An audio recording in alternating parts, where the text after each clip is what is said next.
युद्ध का 20वां दिन है। युद्ध में कौन आगे और कौन पीछे ये कहना मुश्किल है, क्योंकि दिन बढ़ने के साथ साथ ये जंग भीषण रूप लेता जा रहा है। भीषण इसलिए क्योंकि अब कहा यह जा रहा है कि ईरान ने महाशक्तिशाली देश अमेरिका की सुरक्षा कवच को ही भेद दिया है, जिससे व्हाइट हाउस में खलबली मच गई है। अमेरिका में अज्ञात ड्रोन देखे जाने की घटना सामने आई। ये ड्रोन उस सैन्य ठिकाने के पास देखा गया जहां कई बड़े अधिकारी रहते हैं।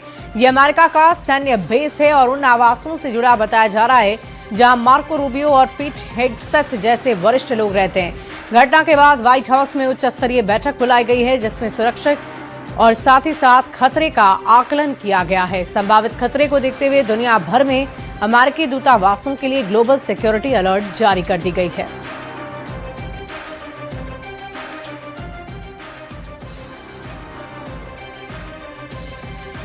और देखिए, ईरान और इजराइल की जंग हर दिन विध्वंसक होती जा रही है। इन 20 दिनों में दोनों ही देश ने एक दूसरे के ठिकानों पर ताबड़तोड़ हमले किए हैं। कहीं आग की लपटें तो कहीं धुएं के गुब्बार से इलाका ढक चुका है। इन 20 दिनों की 20 तस्वीरें आपके सामने हैं। तबाही की 20 तस्वीरें आप देखिए, तारीख दर तारीख बदलती गई, लेकिन तबाही का मंजर बरकरार रहा।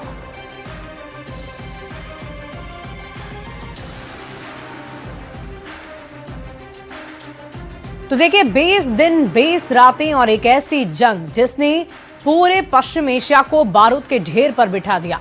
ईरान जल रहा है, डोनाल्ड ट्रंप और नेतन्याहू पीछे हटने को तैयार नहीं। दुनिया डर रही है। क्या ये सिर्फ एक शुरुआत है? ये है 20 दिन की वो कहानी जिसने सब कुछ बदल कर रख दिया।